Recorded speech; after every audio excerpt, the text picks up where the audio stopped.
ரஷ்யாவில் 2024 தேர்தல் நடந்தது. இதில் யாருமே எதிர்பார்க்காத அளவுக்கு எல்லாருமே எதிர்பார்த்த மாதிரியே புட்டின் அவர்கள் தான் ஜெயித்தார்.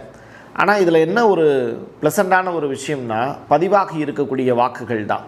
ஒரு நாட்டினுடைய தலைவன் மேலே மக்கள் வச்சுருக்கக்கூடிய நம்பிக்கை அப்படிங்கிறது கொரோனா காலகட்டத்தில் தற்சார்பு பொருளாதாரம், பொருளாதார தடை உள்ளிட்ட ஏகப்பட்ட விஷயங்களால் ரஷ்யா புதிய மாற்றங்களை கொண்டு வந்தார். அதில் ரஷ்ய அதிபர் புட்டின் கேன்சருக்கான தடுப்பூசியில் இருந்து கொரோனா காலகட்டத்தில் புதியதொரு தடுப்பூசியெலாம் உருவாக்கினார். இது எல்லாமே ரஷ்ய மக்களுக்கு ரொம்ப பாசிட்டிவான ஒரு விஷயமாக பார்க்கப்பட்டுச்சு.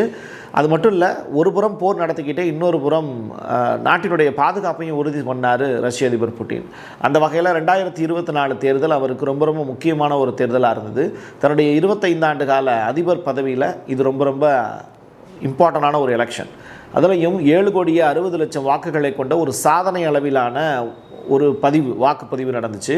இதில் 88% வாக்குகளை பெற்று ஒரு மகத்தான வெற்றியை புட்டின் பதிவு செஞ்சிருந்தார். இதை ஒரு ஆவணப்படுத்தக்கூடிய விதமாக தேர்தல் ஆணையர் அவருக்கு அதை ஒரு கிஃப்டாகவே பரிசாக கொடுத்துருக்காரு. அந்த காட்சிகளும் அரங்கேறியிருக்கு.